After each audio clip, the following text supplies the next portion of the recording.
داعیے حق داعیے دین داعیے ایمان ہے۔ السلام علیکم ورحمۃ اللہ وبرکاتہ۔ نحمده ونصلي على رسوله الكريم، اما بعد۔ الحمد لله نحمده ونستعينه ونستغفره ونؤمن به ونتوكل عليه ونعوذ بالله من شرور أنفسنا ومن سيئات أعمالنا، من يهده الله فلا مضل له ومن يضلله فلا هادي له، ونشهد أن لا إله إلا الله وحده لا شريك له، ونشهد أن سيدنا ومولانا محمدا عبده ورسوله، صلى الله عليه وعلى آله وأصحابه وبارك وسلم تسليما كثيرا كثيرا، أما بعد فأعوذ بالله من الشيطان الرجيم، بسم الله الرحمن الرحيم، يا أيها الذين آمنوا اذكروا الله ذكرا كثيرا وسبحوه بكرة وأصيلا، صدق اللہ العظیم۔ قابل احترام بھائیوں، دوستوں اور بزرگوں، اللہ تعالیٰ کے دو قانون ہیں، اور یہ دو قانون اللہ تعالیٰ کے اٹل ہے۔ اللہ کا فیصلہ جو ہوتا ہے وہ اس کے علم کے مطابق ہوتا ہے۔ دنیا والوں کے فیصلے تو ان کے تجربے پر ہوتے ہیں، اور ان کی تھیوریاں 50 سال میں بدل جاتی ہے، کسی کی تھیوریاں 100 سال میں بدل جاتی ہے، لیکن اللہ کا جو فیصلہ ہوتا ہے وہ اس کے علم کے مطابق ہوتا ہے، تو کوئی بدلتا نہیں ہے، بہت بڑی قدرت والا ہے۔ تو اللہ کے ایک فیصلہ یہ ہے کہ دیندار کو اللہ کامیاب کرتے ہیں اور بے دین کو اللہ ناکام کرتے ہیں۔ یہ دو فیصلے اللہ کے اٹل ہیں۔ دیندار ہمیشہ کامیاب رہے گا، چاہے اس کے پاس مال و منال ہو یا نہ ہو، پیسے ہو یا نہ ہو، فیکٹری ہو یا نہ ہو، دین ہے کامیاب ہے۔ اور ایک آدمی کے پاس بہت فیکٹریاں ہیں، بہت مال ہے، بہت دین نہیں ہے تو ناکام ہے۔ مال کا ملنا یہ کامیابی کی نشانی نہیں، اور مال کا نہ ملنا یہ ناکامی کی نشانی نہیں۔ ہر حال میں اللہ کے حکم کا پورا ہونا یہ کامیابی کی نشانی ہے، اور اللہ کا حکم کا ٹوٹنا یہ ناکامی کی نشانی ہے۔ ایک اللہ کا حکم کا پورا کر دینا، ساتوں آسمان اور زمین اس کے خزانے ہاتھ میں آ جائیں، اس سے زیادہ قیمتی ہے ایک اللہ کا حکم کو پورا کرنا۔ ہم نے مغرب کی نماز پڑھی، اللہ کا حکم پورا کیا، تو یہ ساتوں آسمان اور زمین اس کے خزانوں سے زیادہ قیمتی ہے۔ اور ایک اللہ کا حکم کا ٹوٹنا ساتوں زمین اور آسمان کے ٹوٹ جانے سے زیادہ خطرناک ہے۔ بس کسے کہتے ہیں ایمان؟ آدمی اگر اسے سمجھ لے یہ کبھی بھی نامراد نہیں ہوگا۔ وَلَوْ أَنَّ أَهْلَ الْقُرَىٰ آمَنُوا وَاتَّقَوْا لَفَتَحْنَا عَلَيْهِمْ بَرَكَاتٍ مِّنَ السَّمَاءِ وَالْأَرْضِ، یہ اللہ کا وعدہ ہے۔ بستی والے، بنگلور والے، بمبئی والے، بستیوں والے، دنیا میں جتنے شہر ہیں وہ لوگ اہل القرآن میں سب آ جاتے ہیں۔ وَلَوْ أَنَّ أَهْلَ الْقُرَىٰ آمَنُوا وَاتَّقَوْا لَفَتَحْنَا عَلَيْهِمْ بَرَكَاتٍ مِّنَ السَّمَاءِ وَالْأَرْضِ، بستی والے ایمان لے آئے، تقوی اختیار کر لیا، ہم ان کے لیے برکتوں کے دروازے کھولیں گے، یہ وعدہ ہے۔ اور جس نے اللہ کے حکم کو توڑا، وَمَنْ أَعْرَضَ عَنْ ذِكْرِي فَإِنَّ لَهُ مَعِيشَةً ضَنكًا وَنَحْشُرُهُ يَوْمَ الْقِيَامَةِ أَعْمَى قَالَ رَبِّ لِمَ حَشَرْتَنِي أَعْمَى وَقَدْ كُنْتُ بَصِيرًا قَالَ كَذَلِكَ أَتَتْكَ آيَاتُنَا فَنَسِيتَهَا وَكَذَلِكَ الْيَوْمَ تُنْسَى۔ جس نے میری یاد سے اعراض کیا، مجھے ناراض کیا، میرے احکامات پورے نہیں کیے، میرے احکامات کو نظر انداز کیا، تو اللہ تعالیٰ یہ نہیں کہتے کہ ہم اس کے مال کو چھین لیں گے، نہ، اس سے اس کی بیوی چھین لیں گے، نہیں، اس سے اس کی فیکٹری چھین لیں گے، نہیں، تو کیا کریں گے؟ اس کی زندگی کو ہم تنگ بنا دیں گے۔ اللہ کا حکم توڑنے والے سے اللہ اس کے اسباب نہیں لیتا۔ ایک آدمی گناہ کر رہا ہے تو گناہ کی وجہ سے اللہ اس کی دکان نہیں چھینے گا۔ ایک آدمی گناہ کر رہا ہے، گناہ کی وجہ سے اللہ اس کی بیوی نہیں چھینے گا، لیکن دکان کے اندر کا سکون اللہ چھین لے گا، بیوی والا سکون چھین لے گا۔ بیوی ہے، سکون نہیں ہے، فیکٹری ہے، سکون نہیں ہے، بہت بڑی زمین ہے، سکون نہیں ہے، اسے کہتے ننگ کا، زندگی کو ہم تنگ بنا دیں گے، اور حشر کا میدان میں اسے ہم اندھا اٹھائیں گے۔ اللہ مجھے اندھا کیوں اٹھایا؟ میں تو دیکھتا تھا، انہوں نے تو نے میری آیت کو بلایا، آج ہم بھی تجھے بلا دیں گے، آج ہمارا تیرا کوئی رشتہ نہیں۔ ہمارا سفر ہوا تھا آسٹریلیا کا، تو آسٹریلیا میں عرب بہت ہیں، سڈنی میں بھی بہت ہیں، میلبورن میں بھی بہت ہیں، پرتھ میں بھی بہت ہیں، بڑے بڑے شہر ہیں وہاں آسٹریلیا کے۔ تو سڈنی میں ہمارا بیان ہوا عربوں میں، چونکہ وہاں بیان ہوتا ہے عربوں میں، عربی میں۔ اردو والے اب بڑھنے لگے ہیں، تو جب ہم گئے تھے اس وقت عرب بہت تھے، تو ہم نے عربی میں بیان کیا، تو وہاں کے جو ساتھی تھے ہمارے، انہوں نے کہا کہ حضرت آپ نے عربی میں بیان کیا، اتنا بڑا مجمع تھا عربوں کا، لیکن آپ کے گجرات کے رہنے والے، ہندوستان کے رہنے والی کئی فیملیاں ہیں جو یہاں آباد ہیں۔ عشاء کے بعد اگر تھوڑا مختصر تو میں واضح ہو جائے۔ میں نے کہا ہاں ضرور، جوانی تھی، 2 بیان، 4 بیان، 5 بیان کرتے تھے الحمدللہ۔ اب بڑھاپے نے ڈیرا ڈال دیا۔ بڑھاپا جو ہوتا ہے وفادار ہوتا ہے، یہ علماء نے لکھا ہے کہ ایک آدمی نے نوجوان لڑکی سے شادی کی، خواب میں دیکھ رہا ہے کہ میری بیوی جو ہے بوڑھی ہوگی، روزانہ خواب دیکھتا ہے بھی دلہن ہے میری بیوی بوڑھی ہوگی، تو تعبیر کیا اس کی تعبیر یہ ہے کہ یہ وفادار ہے، اس کی تعبیر علماء نے لکھی ہے کہ یہ وفادار ہے، یہ بوڑھی جو ہوئی ہے یہ اخیر تک تمہارے ساتھ رہے گی۔ ہم نے کہا ٹھیک ہے بیان طے کرو۔ مغرب بعد عربی میں بیان کیا، عشاء بعد ہم تاجروں کو لے کر بیٹھے، تو میں نے یہی مضمون کہا، میں نے کہا دیندار کو اللہ کامیاب کرتے ہیں، بے دین کو اللہ ناکام کرتے ہیں۔ ایک بہت بڑے تاجر تھے ہمارے گجرات کے، کاٹھیا واڑ کے، وہ سامنے بیٹھے ہوئے کہ مول صاحب شو کہیوں تمہیں گجراتی میں، تمہیں شو کہیوں؟ میں نے کہا بھی دیندار کو اللہ کامیاب کرتے ہیں، بے دین کو اللہ ناکام کرتے ہیں۔ تو انہوں نے کہا کہ مولوی صاحب اگر آپ کو برا نہ لگے تو ایک بات پوچھوں؟ بڑی عمر کے تھے، کہا ضرور پوچھو۔ تو انہوں نے کہا مولانا میں کبھی نماز نہیں پڑھتا، زکوٰۃ نہیں دیتا، حج بھی نہیں کرتا، اللہ کا کوئی حکم میں پورا نہیں کرتا ہوں، لیکن اللہ نے مجھے اتنا مال دیا ہے، اتنا مال دیا ہے، میری فیکٹری میں آؤ تو ڈالر کی بارش ہوتی ہے۔ صبح جو فیکٹری کھولتا ہوں تو شام کو ہوتے ہوتے بھر جاتا ہے ڈالر سے۔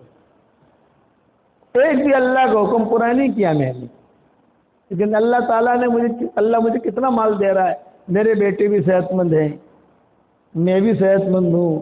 تو جو مولانا ٹیٹری برد لاگو جو کہ ٹیٹریس یعنی 33 سال کا لگتا ہوں کہ نہیں لگتا، 96 سال کے، کل میں 33 سال کا لگتا ہوں کہ نہیں لگتا، اور میری بیوی بھی جوان، بچے بھی سب خوشحال۔ آپ کہتے ہو بے دین کو اللہ ناکام کرتے ہیں، تو ہم تو بے دین ہیں، اللہ ہمیں مال بہت دے رہا ہے۔ تو میں نے چچا سے کہا کہ چچا بات سمجھنی ہے، ٹائم پاس کرنا ہے؟ نہیں، بات سمجھنی ہے۔ میں نے کہا یہ آپ کو جو مال مل رہا ہے یہ نعمت نہیں ہے، یہ زحمت ہے۔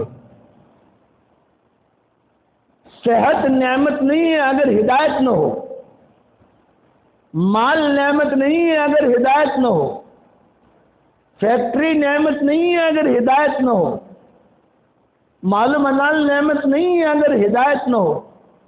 باغات نعمت نہیں ہے اگر ہدایت نہ ہو، فیکٹریاں نعمت نہیں ہے اگر ہدایت نہ ہو۔ اصل ہدایت ہے۔ آپ کہہ رہے ہو یہ نعمت نہیں ہے بلکہ زحمت ہے۔ پھر میں نے اس کی مثال دے کر سمجھایا، میں نے کہا چچا آپ کے یہاں چوہے ہوتے نہیں ہوتے؟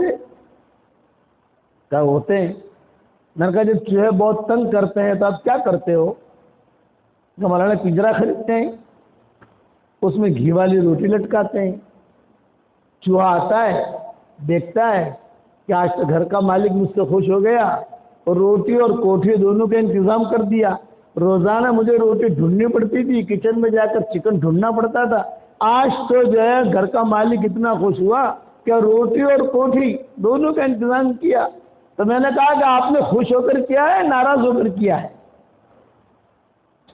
سمجھ گئے؟ ہاں مولوی صاحب میں نے دل کی بھڑاس نکالنے کے لیے کیا ہے۔ میں نے کہا آپ کے گھر کے اندر طوطا بھی ہوتا ہے، ہمارے گجراتی میں اسے پوپٹ کہتے ہیں، عربی میں اسے بغبغا کہتے ہیں، تو تمہارے یہاں جو ہے طوطا بھی ہوتا ہے تو اس کے لیے بھی پنجرا خریدتے ہو آپ اور اس کے لیے بھی گھی والی روٹی لٹکاتے ہو، تو خوش ہو کر کرتے ہو ناراض ہو کر؟ بولے خوش ہو کر، دل بہلانے کے لیے کرتے ہیں۔ میں نے کہا دیکھو دونوں کو روزی دی جا رہی ہے اور دونوں کو کوٹھی دی جا رہی ہے، ایک کو پکڑنے کے لیے اور ایک کو دل بہلانے کے لیے۔ تو اب آپ دیکھ لو طوطے والی کھا رہے ہو یا چوہے والی کھا رہے ہو؟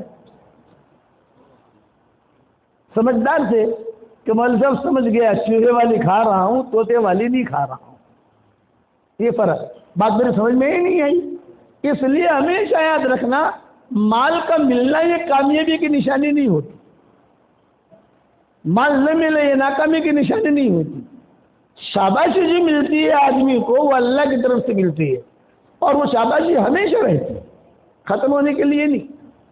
صحابہ کو جو درجے ملے،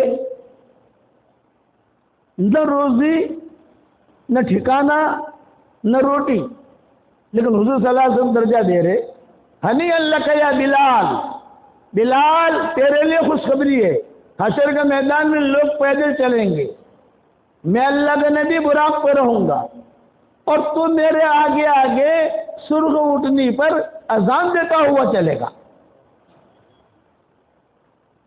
یہ شاباشی کون دے رہا ہے؟ حضور صلی اللہ علیہ وسلم دے رہے ہیں۔ ہنی اللہ کا یا بلال، بلال تیرے لیے خوشخبری ہے، حشر کے میدان میں لوگ پیدل چلیں گے، میں اللہ کا نبی براق پہ رہوں گا اور تو میرے آگے آگے سرخ اونٹنی پر اذان دیتا ہوا چلے گا۔ جب تو اشہد ان لا الہ الا اللہ پر پہنچے گا، ابو جہل بھی کہے گا صدقت یا بلال، ابو لہب بھی کہے گا صدقت یا بلال، سب کہیں گے بلال تو نے سچ کہا، تو نے سچ کہا۔ فَأَنَّا يُقْبَلُ تَصْدِيقَهُمْ، ان کا تصدیق کرنا قبول نہیں کیا جائے گا، کیونکہ احکامات کو توڑا ہے انہوں نے، آج مان رہے ہیں احکامات کو توڑا ہے۔ پھر فرمایا ہنی اللہ کا یا بلال، نے کوئی شاباشی دے رہے حضرت بلال کو، مال کی وجہ سے نہیں دے رہے کہ بہت پیٹرول پمپ تھی حضرت بلال کے پاس، بلال اتنے غریب تھے، مل گئی تو روزی نہ ملی تو روزہ، یہ بلال کی زندگی تھی۔ قرضہ مانگتے کسی سے تو کوئی انہیں قرضہ نہیں دیتا تھا، شادی کرنی تھی تو مدینہ میں کوئی لڑکی نہیں دیتا تھا، صدیق اکبر نے اپنے خاندان میں شادی کروائی، چل میں شادی کراتا ہوں میرے خاندان میں۔ مار کھاتے تھے مدینہ منورہ کے اندر، کوئی بھی چیز ان میں کشش کی نہیں تھی چہرے کے اعتبار سے۔ ان کا حلیہ علماء نے لکھا ہے رنگ کے کالے، قد لمبا، سر کے گنجے، آنکھیں چھوٹی اور اس میں سرخ ڈورے، دانت پیلے اور لمبے اور ہاتھ بہت لمبے، پاؤں بہت لمبے، یعنی کوئی چیز کشش کی نہیں ہے۔ لیکن اللہ کا نبی کہہ رہا ہے بلال تیرے لیے خوشخبری ہے، حشر کے میدان میں تو اونٹنی پر اذان دیتا ہوا چلے گا۔ ابو جہل ابو لہب جو تجھے مارنے والے تھے وہ کہیں گے صدقت یا بلال، صدقت یا بلال، بلال تو نے سچ کہا، بلال تو نے سچ کہا۔ پھر فرمایا ہنی اللہ کا یا بلال، بلال تیرے لیے خوشخبری ہے، انا اول من اقرع الباب، سب سے پہلے جنت کا دروازہ میں کھٹکھٹاؤں گا. تو رضوان پوچھے گا یہ دروازہ کھٹکھٹانے والا کون؟ میں کہوں گا محمد ابن عبداللہ ابن عبد المطلب. دروازہ کھلے گا. بلال تیرے لیے خوشخبری ہے، میں سرخ اٹھنی پہ رہوں گا اور اس اٹھنی کی نکیل اور لگام تیرے ہاتھ میں ہوگی. حضور نے اپنا ڈرائیور بنایا. بڑا آدمی اپنا ڈرائیور بناتا ہے بہت سوچ سمجھ کے بناتا ہے. ہم کو جو حج کراتا ہے مکہ مکرمہ میں اس کا نام ہے علی اللحیانی. علی اللحیانی یہ بادشاہ کا ڈرائیور ہے. ہم جب جاتے ہیں تو وہاں درخواست بھیجتا ہے کہ میں شیخ یونس کو حج کراؤں گا، میں آپ لوگوں کو کسی کو حج نہیں کراؤں گا. وہ جب بھی ہوتا ہے تو وہ ہمیں حج کراتا ہے. جب حج میں ساتھ ہوتے ہیں تو میں اس کو پوچھتا رہتا ہوں کہ بڑوں کو تم ڈرائیور ہو تو کیا اصول ہے؟ اس نے کہا سب سے پہلا اصول یہ کہ فون نہیں رکھنے کا، موبائل نہیں رکھنے کا. موبائل 100 کلومیٹر دور، ہمارے پاس کچھ نہیں ہوتا، خالی ہاتھ ہوتے ہیں. دوسرے کئی اصول بتائے اس نے. میں نے کہا یار اتنے سخت اصول بولے ہاں تو ہی ہم رہ سکتے ہیں وہاں. تو حضور نے بلال کو اپنا ڈرائیور بنایا. کیا کہا کہ بلال تیرے لیے خوشخبری ہے کہ میں سرخ اٹھنی پہ رہوں گا اور اس کی نکیل اور لگام دے وہ تیرے ہاتھ میں ہوگی، تو لے کے چلے گا. یہ کائے پر مل رہا ہے؟ ان کے تقوی کے اوپر مل رہا ہے. یہ بات یاد رکھنا. حضور صلی اللہ علیہ وسلم نے کئی صحابہ کو شاباشیاں دی. ہنی اللہ کا یا ابا بکر، ابو بکر تیرے لیے خوشخبری ہے، جنت کے 8 دروازے ہیں، 8 دروازوں سے تجھے پکارا جائے گا. ہنی اللہ کا یا عمر، عمر تیرے لیے خوشخبری ہے، شاباشی. خوشخبری کا مطلب شاباشی. اپنے شاباشی دیتے کہ بچہ پاس ہو جائے، شاباشی دیتے ہیں، انعام دیتے ہیں، اس کو تھوڑا سا عزت کرتے ہیں. تو آپ نے فرمایا ہنی اللہ کا یا عمر، عمر تیرے لیے خوشخبری ہے، میں نے جنت میں دیکھا ایک سفید موتی کا محل، سوچا کہ میں داخل ہو جاؤں، مجھے بابا نے روک لیا. میں نے کہا بھائی کس کا محل ہے؟ نبی کا؟ تو نبی کا نہیں. صدیق کا ہے؟ کہ صدیق کا نہیں. تو میں نے پوچھا کس کا ہے یہ؟ کہ قریشی کا ہے. تو میں نے فرمایا انا قریشی. آپ نے جواب دیا انا قریشی، میں قریشی ہوں. تو میں جانتا ہوں آپ قریشی ہیں، لیکن ھذا لشاب من قریش، یہ قریشی نوجوان کا ہے. من ہوا؟ وہ کون ہے؟ وہ عمر ابن خطاب ہے. اللہ نے تیرے لیے وہ تیار کیا. یہ شاباشیاں ہیں دین کی وجہ سے. آگے فرما رہے ہیں ہنی اللہ کا یا علی، علی تیرے لیے خوشخبری ہے. ہنی اللہ کا یا عثمان، عثمان تیرے لیے خوشخبری ہے. تو عثمان کو پہلے کہا ہنی اللہ کا یا عثمان، اے عثمان تیرے لیے خوشخبری ہے. ان لکل نبی رفیق فی الجنہ و رفیقی فی الجنت عثمان بن عفان. ہر نبی کا جنت میں ایک ساتھی ہوگا اور میرا ساتھی جنت میں عثمان بن عفان ہوگا. ہنی اللہ کا یا علی، علی تیرے لیے خوشخبری ہے. اما ترضا یا علی ان یکون جنت کا مقابل جنتی، اے علی کیا تو اس بات پر خوش نہیں ہے کہ میری اور تیری جنت آمنے سامنے ہوگی؟ یا تیری جنت کا دروازہ کھلا میری جنت دکھائی دے گی، میری جنت کا دروازہ کھلا تیری جنت دکھائی دے گی. یہ شاباشیاں دے رہے. کائے پر دے رہے؟ ان کے ایمان اور تقوی کی وجہ سے، ان کے دین کی وجہ سے. اس لیے اچھا اس قسم کی شاباشیاں حدیثوں میں بکھری ہوئی کئی جگہ ملے گی. ہنی اللہ کا یا عمار، ہنی اللہ کا یا سلمان، ہنی اللہ کا یا مقداد، ہنی اللہ کا یا علی، ہنی اللہ کا یا ابا ذر. 5 صحابہ کو حضور نے فرمایا ہنی اللہ کا یا عمار، ہنی اللہ کا یا سلمان، ہنی اللہ کا یا مقداد، ہنی اللہ کا یا علی، ہنی اللہ کا یا ابا ذر. عمار تیرے لیے خوشخبری، سلمان تیرے لیے خوشخبری، مقداد تیرے لیے خوشخبری، علی تیرے لیے خوشخبری، ابو ذر تیرے لیے خوشخبری. ان الناس یشتاقون الی الجنہ والجنہ تشتاق الیکم. لوگ جنت کے مشتاق ہیں اور جنت تم 5 کے مشتاق ہیں. لوگ کہتے جنت میں داخل ہو جائیں اور جنت کہتے اللہ پاک ان 5 بولا میرے پاس. یہ شاباشی دی. حالانکہ یہ پانچوں غربا ہیں. حضرت عمار بھی غریب، حضرت سلمان بھی غریب، حضرت مقداد بھی غریب، وہ تو بہت غریب تھے، حضرت مقداد ابن اسود بہت غریب تھے، اور ابو ذر بھی غریب، حضرت علی بھی غریب، سارے کے سارے فقراء ہیں، لیکن درجہ دے رہے ہیں ان کے اندر کا دین، ان کے اندر کا تقویٰ.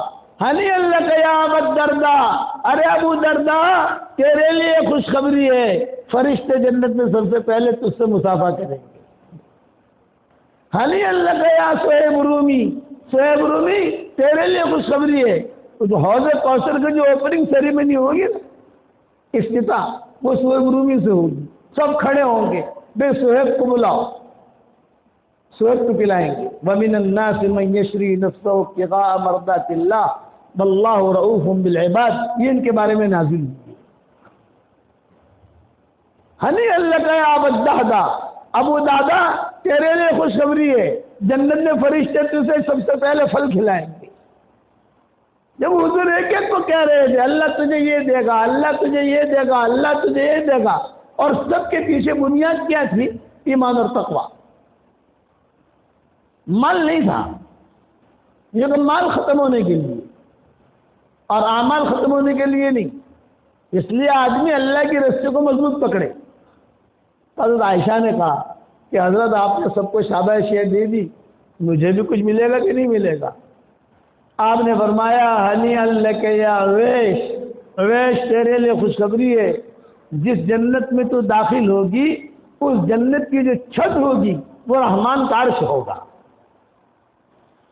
اتنی اونچی جنت میں اللہ تجھے داخل کرے گا. یا تو عائشہ سے حضور نے فرمایا. حسن حسین آئے، نانا جان ہمیں کچھ، نانا جان ہمیں. آپ نے فرمایا ہنی لکما یا ریحانتین، اے میری دونوں ٹہنیوں، تم دونوں کے لیے خوشخبری ہے، جنت تو تم دونوں کے بغیر مزین ہو ہی نہیں سکتی. 150 صحابہ ہیں، آپ کتابوں میں دیکھو گے تو 150 صحابہ، 150 صحابیت ملی کہ اللہ تجھے یہ دے گا، اللہ تجھے یہ دے گا، اللہ تجھے یہ دے گا. بے قسم کا وعدہ ہو گیا. حضور صلی اللہ علیہ وسلم نے فرمایا ایک قسم کا وعدہ ہو گیا، ہر ایک کے پیچھے قصہ ملے گا، ہر ایک کے پیچھے. ابو دہدا کو حضور نے کیوں کہا؟ ان کا قصہ ضرور سنا دیتا ہوں میں. مدینہ منورہ میں مسجد نبوی میں دروازے کے دونوں قریب میں ایک کھجور کا درخت تھا. لوگ بہت پریشان تھے، آنا جانا. تو کھجور کا درخت جس کا تھا وہ مناسب تھا، وہ اوپر چڑھتا تھا تو نیچے ماؤں کی بے پردگی ہوتی تھی. صحابہ آتے تھے جاتے تھے تو درخت سے چمٹ کر کپڑے خراب ہوتے تھے. تو آپ صلی اللہ علیہ وسلم نے اعلان کیا یہ کھجور کا درخت خرید کر کوئی مجھے دے دے، میں جنت میں اسے کھجور کا درخت دلانے کا ذمہ دار ہوں. یہ اعلان کیا آپ نے، بے کھجور کا درخت خرید کر کوئی مجھے دے دے، میں جنت میں اسے کھجور کا درخت دلانے کا ذمہ دار ہوں. یہ ابو دہدا بڑے باغات والے تھے، ان کی زمینیں بہت تھیں اور باغات بہت تھے. ایک ایک باغ میں، یعنی ایک باغ میں اتنا بڑا تھا ان کا، 600 درخت تھے اس میں. ہم مدینہ منورہ میں رہتے ہیں تو مدینہ منورہ میں کبھی کبھی باغوں کی سیر کے لیے جاتے ہیں اور کبھی کبھی وہاں سے سبق بھی ریکارڈ کراتے ہیں. چلے گئے آج باغوں کی سیر کے لیے جائیں گے تو ساتھی لے جاتے ہیں ہمیں، بھئی یہ عربوں کا ہے، یہ فلاں کا ہے، یہ قریشیوں کا ہے، فلاں کا باغ ہے، فلاں کا باغ ہے. تو مدینہ منورہ کے باغ کی قیمت جو ہوتی ہے، زمین کی قیمت الگ، کھجور کے درخت کی قیمت الگ. یہ نہیں کہ غالب نے پورا باغ دے دیا، پورا باغ کا سودا ہو گیا نا. زمین کا بھاؤ الگ ہے اور جس میں کھجور کے درخت لگے ہوئے ہیں اس کا بھاؤ الگ ہے. پھر جو کھجور درخت جس میں کھجوریں بہت ہیں اس کا ریٹ الگ ہے، جن کھجوروں کے درخت کے اوپر کھجوریں نہیں ہیں اس کا ریٹ الگ ہے. میں بیٹھا پوچھتا رہتا ہوں ان لوگوں کو. میرے جو سالہ ہے ان کا ہی باغ ہے، کھجوروں کا کام ہے وہاں، ہمارے داماد کا بھی کھجوروں کا کام ہے وہاں. تو میں جاتا ہوں ان لوگوں کے ساتھ فجر کی نماز پڑھ کے، آج مدینہ کے باغات میں لے جاؤں، ہمیں ایک ایک چیز میں پوچھتا ہوں تو ہمیں پرانی حدیثیں یاد آتی ہیں. تو یہ ابو دہدا جو تھے ان کے باغ تھے، 600 درخت لگے ہوئے تھے ایک ہی باغ میں. مکان بہترین بنا ہوا، یہ عرب لوگ بھی بناتے ہیں، بہترین مکان، ٹھنڈک. اور وہیں پر جو ہے اپنا ابو الدہدہ رہتے تھے۔ چنانچہ ابو الدہدہ آئے اس منافق کے پاس، بھائی یہ تیرا کھجور کا درخت ہے، بیچے گا؟ ایک درخت، اور میں نہیں بیچوں گا، میں ایسی قیمت دوں گا کہ قیامت تک کوئی دے نہیں سکتا۔ کیا قیمت دو گے؟ کہ دیکھ وہ باغ ہے میرا ہے، 600 درخت لگے ہوئے ہیں، باغ بھی تیرا، یعنی زمین بھی تیری، کھجور بھی تیری، درخت بھی تیرے، اندر مکان میرا بنا ہوا ہے، وہ مکان بھی تیرا، اور میں نے کچھ بچوں کے کھیلنے کے لیے نہریں وغیرہ تھوڑا ہوتا ہے نا، دھمال کرتے ہیں تو لوگ، یہ بنائے یہ بنائے، سب بنائے میں نے آرائش کے لیے، آسائش کے لیے، سب تیرا، تو مجھے ایک کھجور کا درخت دے دے۔ اس نے کہا یار اتنا اچھا سودا تو نہیں ہو سکتا، سامنے ہی باغ ہے، سودا کر لیا۔ ابو الدہدہ نے کہا یہ کھجور کا درخت میرا، یہ کہا آپ کا۔ یہ ابو الدہدہ آئے حضور صلی اللہ علیہ وسلم کے پاس اور کہا حضرت کھجور کا درخت میں نے خرید لیا ہے، آپ جو ہے وعدہ کر لیں کہ جنت میں مجھے کھجور کا درخت ملے گا کہ نہیں ملے گا؟ تو آپ نے کیا فرمایا؟ صحابہ بیٹھے ہوئے تھے، انتم الشہداء، انتم الشہداء، تم گواہ ہو، ابو الدہدہ کو جنت میں کھجور کا درخت دلانے کا میں ذمہ دار ہوں۔ اور ابو الدہدہ نے کہا یہ باغ، یہ درخت آپ میری طرف سے آپ کو ہدیہ ہے، آپ اسے کٹوائیں، اسے رکھیں، دیوار بنا دیں، مسجد میں لے لیں، مسجد سے باہر کر دیں، پورا آپ کو اختیار، آپ کو ہدیہ دے دیا۔ حضور بہت خوش ہو گئے، پریشانی دور ہو گئی، بے پردگی دور ہو گئی، وہ منافق بھی گیا وہاں سے۔ اب باہر نکل کر ابو الدہدہ جو ہے وہ جانے لگے اپنے بات کی طرف، تو صحابہ آئے، مبارک مبارک ابو الدہدہ مبارک، ابو الدہدہ مبارک۔ ابو الدہدہ کہنے لگے بھائی کس بات کی مبارکبادی دے رہے؟ دیکھو جنت میں کھجور کا درخت ملے گا اس کی مبارکبادی دے رہے۔ ابو الدہدہ نے کہا جنت میں کھجور کا درخت تو ملے گا ہی ملے گا، لیکن میری جنت بھی تو پکی ہو گئی، میں عشرہ مبشرہ میں سے تو نہیں ہوں، لیکن حضور کی زبان سے کھجور کا درخت ملے گا تو جنت کی زمین کے ساتھ ملے گا، تو لٹکاٹ کا تو نہیں ملے گا، میری جنت تو پکی ہو گئی۔ اب ابو الدہدہ یہ سوچ، ہمیشہ اپنے سوچ کو مسلمان بناؤ، ہماری سوچ پاکیزہ ہونی چاہیے، ہمارے خیالات، ہماری سوچ یہ بہت بڑھیا ہونی چاہیے۔ اگر سوچ اچھی ہے آپ کامیاب ہیں، اور اگر سوچ اچھی نہیں ہے آپ ناکام۔ ابو الدہدہ اپنے گھر پر آئے باغ میں پیدل، کیونکہ قریب تھا، اور بیوی سے کہا یا ام الدہدہ، اور دادا کی ماں نکل، اس بات کا سودا ہو گیا ہے۔ بیوی نے دروازہ کھولا، دونوں میاں بیوی داخل ہوئے، تو چلتے چلتے بیوی پوچھ رہی ہے کہ اس بات کا سودا ہو گیا؟ ہاں بات کا سودا ہو گیا۔ تو بیوی نے پوچھا کتنے میں بیچا؟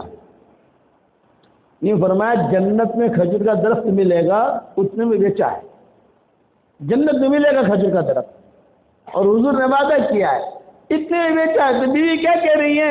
نعم الزوج، نعم الزوج، نعم الزوج، کتنا اچھا ہے میرا پیارا شوہر، کتنا اچھا سودا کر کے آیا۔ اور اگر آپ کی بنگلور کی حور ہوتی تو بھائی، آپ کی جو بنگلور کی حور ہے وہ اگر ہوتی ہے، زیادہ دماغ خراب ہو گیا تمہارا، مسجد میں اتنے پیسے دے دیے، مدرسے میں اتنے پیسے دے دیے۔ وہ مدینہ کی خاتون تھی، کہہ رہے نعم الزوج، نعم الزوج، نعم الزوج، کتنا اچھا ہے میرا پیارا شوہر، کتنا اچھا سودا کر کے آیا۔ اچھا دونوں میاں بیوی جا رہے ہیں، یہ دادا چھوٹے سے تھے، ایک کھجور گری تو دادا نے منہ میں رکھی، جیسے بچے کیا کرتے منہ میں رکھی، تو فوراً ماں دوڑی دوڑی گئی اور منہ سے وہ کھجور نکالی اور یہ کہا بیٹا اب یہ کھجور تیری اور میری اور تیرے باپ کی نہیں ہے، اس کھجور کا مالک کوئی اور ہے۔ یہ معاشرہ تھا، اتنا پاکیزہ معاشرہ تھا مدینہ منورہ کا، پاکیزہ معاملات، پاکیزہ معاشرہ، پاکیزہ سوچیں۔ تو ہمیں بھی ہمارے گھر میں سوچیں بنانی ہے، دین داخل کر دو۔ اگر آپ کو جو ہے اندھیرا دور کرنا ہے تقریر کرنے سے اندھیرا دور نہیں ہوگا، وہ اندھیرا بھاگ، وہ اندھیرا بھاگ، نہ، اب روشنی جلا دو، اندھیرا بھاگ جائے گا۔ میرے والد صاحب رحمۃ اللہ علیہ فرماتے تھے اندھیرے کے سامنے تقریر کرنے سے اندھیرا نہیں بھاگتا، اس کے مقابلے میں روشنی جلا دو۔ ہمارے گھر میں اندھیرا ہے تو ایسے بھاگے ہوئے نہیں، دین کی روشنی جلا دو، قرآن شریف کی روشنی جلا دو، ہمارے معاملات بھی ٹھیک ہو جائیں گے، ہمارے معاشرت بھی ٹھیک ہو جائے گا۔ آج کل اللہ معاف فرمائے ہمارے یہاں نمازیں ہیں، ہمارے یہاں قرآن شریف پڑھتے ہیں ہم، لیکن مسلمانوں کے حالات جو دنیا بھر میں خراب ہیں، بہت دھیان سے سننا، دنیا بھر میں مسلمانوں کے جو حالات خراب ہیں، سدھرنے کا نام نہیں۔ مین وجہ اس کی کیا ہے بتاؤں؟ ہماری نمازیں ہمیں بددعائیں دے رہی ہیں، نماز بددعائیں دیتی ہے، نماز دعا بھی دیتی ہے، نماز بددعا بھی دیتی ہے، یہ یاد رکھیں۔ نماز اگر اچھی پڑھی تو یہ نماز دعا دے گی، اے اللہ تو اسے چمکا دے، اے اللہ، اور اگر نماز اچھی نہیں پڑھی تو یہ نماز بددعا دے گی کہ اللہ تو اس کو ہلاک کر، اے اللہ ہلاک کر۔ آج مسلمانوں کا بہت بڑا مجمع نماز کی بددعا کی وجہ سے ہلاک ہو رہا، تو صحیح حدیث ہے کہ نماز دعا بھی دیتی ہے، نماز بددعا بھی دیتی ہے۔ اچھا، نماز کا تو ہمارا یہ حال ہو گیا، اور معاشرت اور معاملات کتنے خراب ہیں تو تمہارے ہمارے سامنے پاکیزہ معاشرت، پاکیزہ معاملات حضور صلی اللہ علیہ وسلم نے ہمیں سکھائے۔ میں ایک قصہ سناتا ہوں اس پر، آپ کو پتہ چلے گا کہ معاملات کیسے تھے۔ حضور صلی اللہ علیہ وسلم کا وصال ہو گیا، صدیق اکبر آئے، ان کا بھی وصال ہو گیا، حضرت عمر کا دور آیا۔ جب حضرت عمر کا دور آیا تو صحابہ نے آ کر حضرت عمر سے ایک بات کہی کہ حضرت حضور صلی اللہ علیہ وسلم کا وصال ہو گیا، اور پھر ابو بکر کے زمانے میں بھی کچھ کام پھیلا، وہ بھی دنیا سے چلے گئے، اب آپ کا دور آیا ہے، مسجد نبوی بہت چھوٹی ہے، تو تھوڑا سا اگر آپ ہمت کریں ہم بھی ساتھ دیں گے، مسجد نبوی کی ہم توسیع کر لیتے ہیں، بڑھاتے ہیں۔ حضرت عمر نے کہا بھی سوچ ساچ کر کہہ رہا، سارا مطلب بیٹھا ہوا تھا صحابہ کا۔ حضرت عمر نے کہا بھی تیار ہو، مسجد نبوی کے توسیع کریں گے ہم۔ سب نے کہا کریں گے، سب بیٹھے ہوئے تھے، تو اب نیچے سے لے کر اوپر تک، اوپر سے لے کر نیچے تک، بھئی مسجد نبوی کی توسیع کرنی ہے، سب تیار ہو، مال بھی لگانا پڑے گا، جان بھی لگانی پڑے گی، اور محنت بھی کرنی پڑے گی۔ سب نے کہا امیر المومنین ہم تیار ہیں، حضور کی مسجد کے لیے ہم جان بھی دیں گے، مال بھی دیں گے، اور ہمارے لڑکے بھی دیں گے، سب کچھ دیں گے۔ حضرت عمر نے فیصلہ کر لیا، معاملہ سمجھا رہا ہوں کہ بھی چلو فیصلہ ہے، امیر المومنین تھے، مسجد نبوی کی توسیع ہوگی۔ اب مسجد نبوی کے قرب و جوار میں جس کے بھی مکانات ہیں وہ مکانات کی چابی ہمیں دے دیں۔ مسجد نبوی کی ترتیب ایسی تھی کہ مسجد نبوی سے لگ کر مکانات تھے صحابہ کی۔ آپ صلی اللہ علیہ وسلم نے اپنے انتقال سے پہلے ایک وصیت کی تھی کہ مسجد نبوی سے لگ کر جتنے مکانات ہیں، 2 دروازے ہوتے تھے، صحابی جو گھر میں رہتے تھے ان کا باہر کا دروازہ ہوتا تھا، وہاں سے وہ نکل جاتے تھے، اور اگر مسجد نبوی میں آنا ہو تو اپنے اندر کے دروازے سے مسجد نبوی میں آ جاتے تھے۔ یہ ترتیب تھی حضور کے زمانے میں، لیکن آپ صلی اللہ علیہ وسلم نے انتقال سے پہلے وصیت کی کہ مسجد نبوی کی طرف جتنے دروازے کھل رہے ہیں میرے انتقال کے بعد ان دروازوں کو بند کر دینا، کھلا مت رکھنا، اسے بند کرنا، جسے آنا ہے گھوم کر آئے۔ یہ نہیں گھر میں داخل ہوا اور گھر میں داخل ہوتے ہی مسجد نبوی میں آ گیا، یہ گھوم کر آؤ۔ صرف ابو بکر کا دروازہ بند مت کرنا، یہ آپ نے وصیت کی تھی، ابو بکر کا دروازہ بند مت کرنا، اس لیے کہ میں نے ابو بکر کے دروازے کے اوپر خدا کی خصوصی قدرت کو اترتے ہوئے دیکھا ہے۔ یہ اپنے انتقال سے پہلے اپنے وصیت کی تھی، اسی لیے اب تک یہ حکومت نے دروازہ نہیں بنایا۔ حاجی خوخت سیدنا ابا بکر صدیق وہاں لکھا ہوا ہے، حاجی خوخت ابا بکر صدیق، وہاں دروازہ نہیں، دور دروازہ ہوگا، کھلا ہوا ہے۔ حضور نے وصیت کی تھی یہ دروازہ بند مت کرنا، اس کے دروازے کے اوپر میں نے خدا کی خصوصی قدرت کو اترتے ہوئے دیکھا ہے۔ اب صدیق اکبر نے حضرت عمر نے فیصلہ کر لیا، صحابہ خوش ہو گئے، بیوی سے کہا چلو بھی ہمارا باغ ہے وہاں مکان بنا لیں گے، چابی دے دو، سب نے چابیاں دی، چابیاں آ گئی، قبضے میں مکان آ گیا آپ نے۔ لیکن حضرت عباس کے 10-12 مکانات تھے، حضور کے چچا تھے نا، حضرت عباس کا مکان الگ، عبداللہ ابن عباس کا مکان الگ، فضل ابن عباس کا مکان الگ، حضور کے چچا تھے، بالکل مسجد نبوی سے لگے ہوئے۔ حضرت عباس سے چابی نہیں دی، روزانہ مشورے میں آتے تھے، روزانہ آتے تھے مشورے میں، اور حضرت عمر کے دل میں یہ کہ وہ سب نے چابیاں دی ہیں، حضرت عباس سے چابی نہیں دی، بڑے آدمی ہیں، حضور صلی اللہ علیہ وسلم کے چچا ہے، اب ان سے چابی مانگنا بھی ایک یعنی مسئلہ ہے، بڑے آدمی ہیں، حضور کے گھر والے خاص اخص الخاص ہیں، تو مشورے میں آتے تھے۔ حضرت عمر کے دل میں یہ کہ شاید آج چابی لائیں گے، کل لائیں گے، مہینہ گزر گیا، چابی کا تذکرہ ہی نہیں، مشورے میں آ کر بیٹھ کر چلے جاتے تھے۔ اب حضرت عمر کو جو ہے کھٹک لگی کہ کچھ مسئلہ ہے، پاکیزہ چیزیں، پاکیزہ دل، پاکیزہ سوچیں، کچھ مسئلہ ہے۔ تو حضرت عمر کو پوچھنے کی ہمت نہیں ہوئی حضرت عباس سے، لیکن حضرت عمر کا خادم تھا، اس کو کہا کہ آج مشورے میں آئیں گے، جب بھی اٹھ کے جائے تو تم ذرا تھوڑا باہر جا کر تنہائی میں کہنا کہ بھئی یا عم الرسول، اے حضور صلی اللہ علیہ وسلم کے چچا، مشورہ ہوا تھا مسجد نبوی کی توسیع کا، سب کی چابیاں آ گئی، آپ کی چابیاں نہیں آئیں، تھوڑا اشارہ کرنا، بڑے آدمی کے سامنے اشارہ ہی کیا جاتا ہے، جو جواب دیں وہ جواب مجھے دینا۔ تو حضرت عباس نے کہا مجھے میرا مکان نہیں دینا،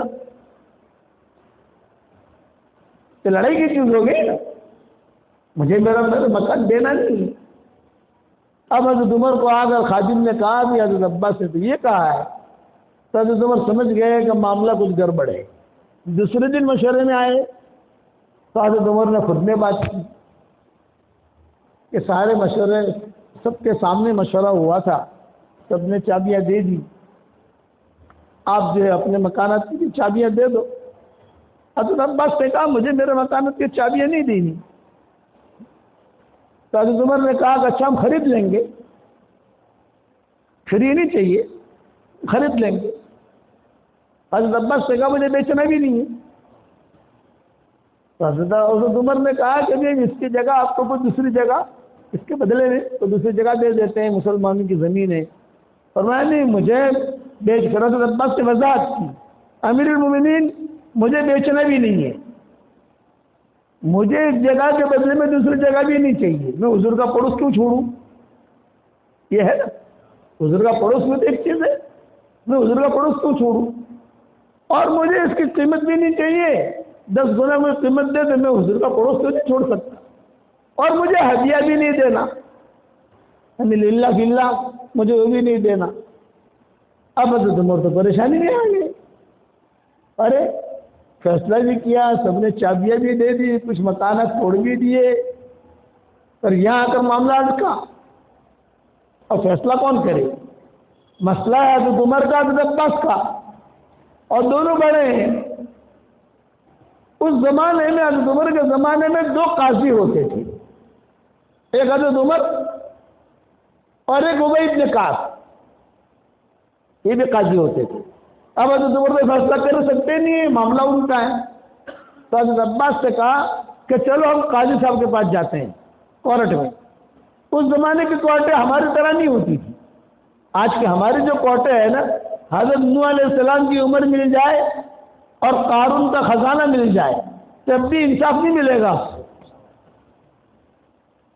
وہاں تو صبح چلے جاؤ شام کو فیصلہ۔ یہ دونوں بڑے گئے ابی بن کعب کے پاس کورٹ میں، ابی بن کعب نے دیکھا کہ عمر آ رہے ہیں اور عباس بھی آ رہے ہیں، ان کو پتہ نہیں تھا کیا نہ کرے، لیکن دونوں کورٹ میں آ رہے ہیں۔ بات میری سمجھ میں آ رہی نہیں آ رہی؟ بہت گہرا مضمون ہے جو سمجھا رہا ہوں تمہیں۔